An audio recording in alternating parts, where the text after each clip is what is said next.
धन्यवाद। मैं प्रदीप तिवारी हंस हिंदी क्लासेस के माध्यम से आप सभी को आज वर्णों के संबंध में बताने जा रहा हूँ। हिंदी के जो वर्ण हैं, जिनके संबंध में पूर्व के टर्न पर भी मैंने वर्णों के संबंध में जिक्र किया था। जैसा कि वर्णों के संबंध में आप जानते हैं कि ध्वनि संकेतों के लिखित रूप को वर्ण कहते हैं और हिंदी भाषा के लिखित ध्वनि संकेतों को देवनागरी लिपि में वर्णित किया जाता है, लिखा जाता है। आमतौर पर जब हिंदी वर्णों की बात आती है तो बहुत सारी विसंगतियाँ देखने को मिलती हैं, जिन विसंगतियों को दूर करना काफ़ी आवश्यक है। हिंदी वर्णमाला में मूलतः जब स्वरों की बात आती है तो अ, ई, उ, री इस तरह से मूल स्वर जो हैं वह केवल 4 ही हैं, जबकि आ, ई, उ दीर्घ स्वर 3 की संख्या में हैं। ए, ऐ, ओ, औ संयुक्त स्वर हैं जो कि 2 स्वरों के मेल से बनते हैं। इस कारण से इनको संयुक्त स्वर कहा जाता है, जबकि अयुवा की श्रेणी में अंग और ये 2 स्वर आते हैं। री जो है संस्कृत से आया हुआ स्वर है। मूल रूप से हिंदी के स्वर जो हैं वह केवल अ, ई, उ ही हैं, जबकि अ, ई, उ का क्रमशः दीर्घ आ, ई, उ जो है वह दीर्घ स्वर की श्रेणी में आते हैं।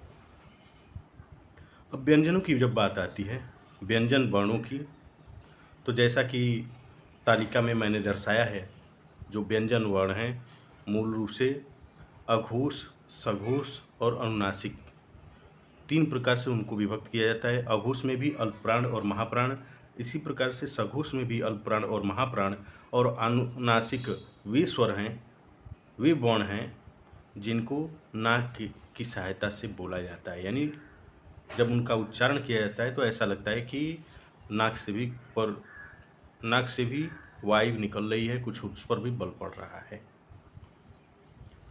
अब देखें अघोष ध्वनियों में अल्पप्राण और महाप्राण में, जैसे कि क अल्पप्राण ध्वनि है, यानी अल्पप्राण का मतलब होता है जिसका उच्चारण करने में हमको कम से कम बल लगाना पड़ता है, यानी काफ़ी कम मात्रा में हमारे मुख विवर से हवा बाहर निकलती है। और महाप्राण वे ध्वनियाँ हैं जिनमें पूर्णतः हमारी स्वरयंत्री झंकृत हो जाती है। इसी तरह से सघोष, एक अघोष होता है, दूसरा सघोष। सघोष वर्ण वे हैं, सघोष ध्वनियाँ कहें एक तरह से, तो वे ध्वनियाँ होती हैं जिनसे हमारे स्वर ग्रंथि में एक तरह से ज़्यादा बल भी पड़ता है, झनकार भी ज़्यादा होता है। और अनुनासिक, जैसा कि अंग देखें आप, क, ख, ग, घ, अंग, ये सब जो है कोमल तालव्य ध्वनियाँ हैं जिनको कंठ से बोला जाता है। जब भी आप क का उच्चारण करें, ख का उच्चारण करें, ग का उच्चारण करें, घ का उच्चारण करें अथवा अंग का उच्चारण करें तो ऐसा लगता है कि ध्वनि आपके कंठ से होकर के आ रही हो। यानी उनके उच्चारण का जो स्थान है, उत्पत्ति का स्थान है, वह कंठ होता है, जिसको कोमल तालव्य भी कहा जाता है। जबकि दूसरे जो वर्ण हैं च, छ, ज, झ और इयाँ, जिनको कि कठोर तालव्य कहा जाता है, कठोर तालव्य की ध्वनियों की श्रेणी में आते हैं। जैसे च का उच्चारण जब भी आप करते हैं तो जो कठोर तालु है आपका, उस पर जाकर के आपकी जीभ इनके उच्चारण करते समय टकराती है। इस कारण से इनकी उत्पत्ति का स्थान जो है वह कठोर तालव्य माना जाता है। जबकि ट, ठ, ड, ढ, अण, ये कठोर तालव्य से भी नीचे का जो स्थान है, जिसको मूर्धा कहा जाता है, उससे ये ध्वनियाँ उत्पन्न होती हैं, इसलिए ये मूर्धन्य की श्रेणी में आती हैं। और मूर्धन्य ध्वनियों की भी संख्या 5 है। जिस प्रकार से कठोर तालव्य ध्वनियों की संख्या 5, कोमल तालव्य ध्वनियों की संख्या 5, उसी तरह से मूर्धन्य ध्वनियों की संख्या भी 5 ही है। जबकि त, थ, द, ध, न ध्वनियों का जब उच्चारण आप करते हैं तो उन ध्वनियों का उच्चारण स्थान आपके दंत भाग होते हैं, यानी आपकी जिह्वा जाकर के दांत से टकराती है। इस कारण से इन ध्वनियों को जिनका उच्चारण जिह्वा के दांत पर जाकर के टकराने से होता है, इनको दंत ध्वनियों की श्रेणी में रखा जाता है। जबकि प, फ, ब, भ, म का जब आप उच्चारण करते हैं, इन 5 ध्वनियों का जब भी उच्चारण करते हैं तो आपके ओष्ठ, दोनों ओष्ठ आपस में टकराते हैं और उनके टकराने से ये ध्वनियाँ उत्पन्न होती हैं। बाकी आपकी जीवा कहीं अदर जगह यानी तालु अथवा दांत अथवा अन्य जगह नहीं टकराती, बल्कि ये ध्वनियाँ, ये कुल 5 ध्वनियाँ प फ ब भ म, ये आपके ओष्ठों के टकराने से बाहर आते हैं, उत्पन्न होते हैं। इसी प्रकार से य, र, ल, व ध्वनियों का जब हम उच्चारण करते हैं तो ऐसा लगता है कि यह ध्वनियाँ हमारे अंतः स्थल से आ रही हैं, हृदय के पास से आ रही हैं। इस कारण से इन ध्वनियों को अंतस्थ ध्वनियों की श्रेणी में रखा जाता है और इनकी संख्या होती है 4। अंतस्थ ध्वनियाँ केवल 4 हैं। जबकि जब भी आप स, ह यानी जब भी आप बड़ा स, षटकोण स और छोटा स का उच्चारण करते हैं अथवा ह का उच्चारण करते हैं, तो इनका उच्चारण करने पर अंदर से जो हवा आती है वह ऊष्मीय आती है। ऐसा लगता है कि उसमें, उस हवा में गर्माहट है, ऊष्मा है। इस कारण से इनको ऊष्म की श्रेणी में रखा जाता है। हाँ, ये अलग है कि ह का उच्चारण जब भी हम करते हैं तो ह की स्थिति कुछ इससे अलग ही होती है और ह का उच्चारण का प्रकार थोड़ा सा ऊष्म में भी विविध होने के कारण इसको काकल्य ध्वनि की श्रेणी में भी रख दिया जाता है। इसी तरह से छ, त्र, ज्ञ ये जो हैं संयुक्त व्यंजन की श्रेणी में आते हैं। जैसे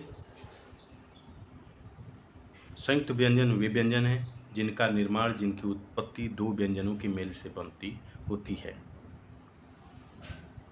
तो इस तरह से संयुक्त व्यंजन 3 हैं, जबकि द्विगुण व्यंजन एक ड से जो अड़ बनता है वो, और दूसरा ढ से अड़ जो बनता है वो, यानी क्रीड़ा में जो अड़ पड़ता है वो और पढ़ने में जो अड़ पड़ता है वो, ये दोनों द्विगुण व्यंजन के अंतर्गत आते हैं। द्विगुण क्यों कहा जाता है कि इन व्यंजनों में 2 गुण पाया जाता है। बिंदु लग गया ड में तो अड़ बन गया, इसी प्रकार से ढ में बिंदु लगा नीचे तो वो भी अड़ बन गया। इस तरह से 2 गुण देखने को मिलते हैं। 2 गुणों वाले व्यंजनों को द्विगुण व्यंजन कहा जाता है। जबकि मिश्र व्यंजन स और र के मिलने से स्र जो बनता है वह मिश्र व्यंजन है। मिश्र व्यंजन 1। इस तरह से कुल ये 3 संयुक्त व्यंजन, 2 द्विगुण व्यंजन, 1 मिश्र व्यंजन मिलाकर के अन्य 6 व्यंजन होते हैं। इस प्रकार से आप कुल व्यंजनों को जोड़ते हैं अन्य 6 व्यंजनों सहित। मूल जो व्यंजन है वह केवल 33 हैं, और जबकि अन्य व्यंजन जिसमें संयुक्त व्यंजन, द्विगुण व्यंजन और मिश्र व्यंजन आते हैं, ये अन्य 6 व्यंजनों को जोड़ने के बाद कुल 39 व्यंजन हो जाते हैं और आपके 13 स्वर अ से लेकर के और अह तक 13 स्वर हो जाते हैं, जिसमें 2 अयोगवाह जुड़े होते हैं।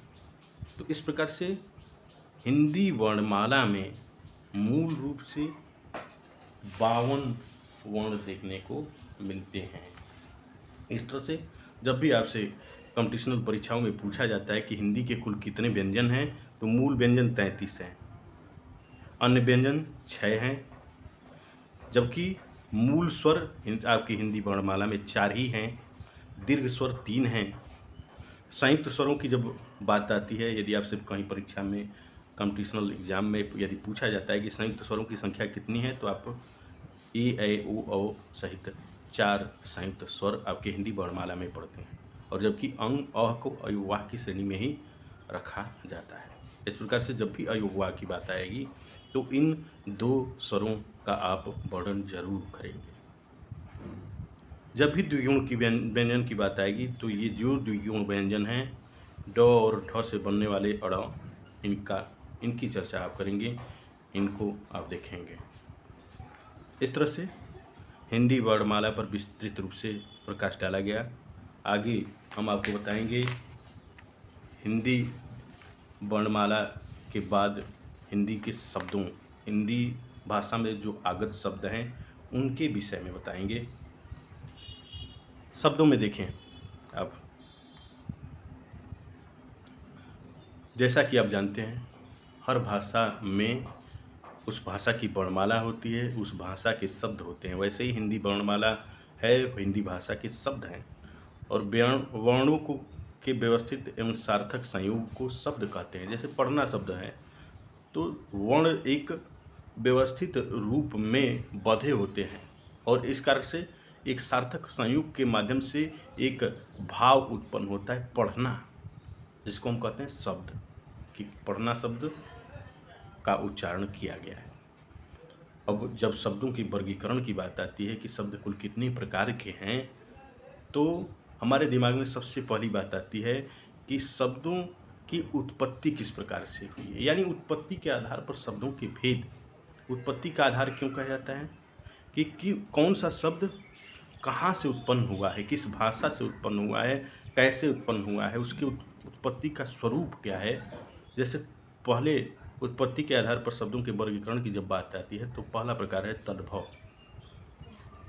तद्भव शब्द, तत्भव, यानी जैसा भाषा में शब्द आया उसको उसी रूप में रख दिया गया, जैसा व्यक्ति बोला उसको उसी रूप में रख दिया गया। जैसे एक शब्द है तद्भव शब्द दूध, इसी तरह से गेहूं है, इसी तरह से घोड़ा, कुआं, माटी और गेह।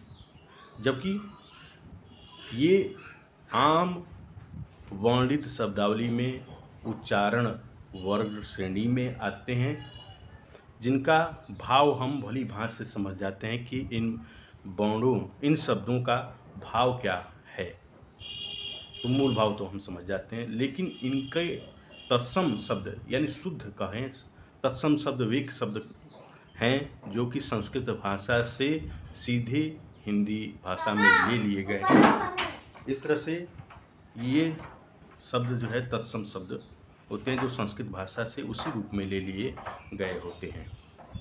जैसे अभी तद्भव शब्दों की बात मैंने करते हुए कहा कि दूध, गेहूँ, घोड़ा, कुआं, माटी, ये तद्भव शब्द हैं। इन्हीं के क्रमशः तत्सम शब्द हैं दुग्ध, दूध का तत्सम शब्द दुग्ध, गेहूँ का तत्सम गोधूम, घोड़ा का तत्सम घोटक, कुआं का तत्सम कूप, माटी का तत्सम मिट्टी और गेह का तत्सम गृह होता है।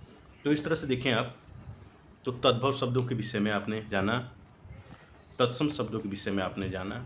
देशज शब्द नाम से स्पष्ट है, देश से जनित, यानी आपके देश में ही उत्पन्न होने वाले आम भाषा, बोलचाल, बोलियों के जो शब्द हैं, देसी भाषाओं के से जनित शब्द, उन भाषाओं के शब्दों को, देसी भाषाओं के शब्दों को देशज शब्द कहा जाता है। जो अर्थात जनित उत्पन्न शब्दों को देशज शब्द, देसी भाषा के जो शब्द जनित होते हैं उनको देशज शब्द कहा जाता है। जैसे देशज शब्दों की जब बात आती है तो लोटा, खटिया, मचान, गगरी, लाठी, आपके जो स्थानीय बोलियां हैं हिंदी की, उनमें अक्सरतः सुनने को ये शब्द मिल जाते हैं, जिनको हम तद्भव तत्सम की श्रेणी में नहीं रखते बल्कि देशज की श्रेणी में रखते हैं, क्योंकि ये देसी भाषाओं से, देसी बोलियों से उत्पन्न होते हैं, इसलिए देशज की श्रेणी में। हिंदी भाषा में बहुत सारे शब्द ऐसे हैं जो कि संस्कृत भाषा के शब्द नहीं हैं, हमारी जो देसी भाषाएं हैं, बोलियां हैं, उनके भी शब्द नहीं हैं, बल्कि वे शब्द विदेशी भाषाओं से लिए गए हैं। यानी विदेशों से आगत, विदेशी भाषाओं से आगत जो शब्द हैं जो हिंदी में प्रयोग किए जाते हैं उनको विदेशज शब्द कहा जाता है। जैसे देखें तो गमला शब्द जो कि विदेशी भाषा का शब्द है। इसी तरह से हॉस्पिटल शब्द, ये भी विदेशी भाषा का शब्द है, मूलतः अंग्रेजी भाषा का शब्द है। इसी तरह से पुलिस, इसी तरह से rail, post office, station, airport, तोप और रुमाल, ये सारे शब्द हिंदी भाषाओं से संबंधित जो बोलियां हैं, स्थानीय बोलियां, न उन बोलियों के शब्द हैं, न ही संस्कृत भाषा के शब्द हैं, बल्कि विदेशी भाषाओं से आए हुए शब्द हैं जिनको हिंदी में प्रयोग किया जाता है। जैसे अस्पताल शब्द मूल रूप से अंग्रेजी का जो शब्द है हॉस्पिटल, उसी को हिंदी में अस्पताल के रूप में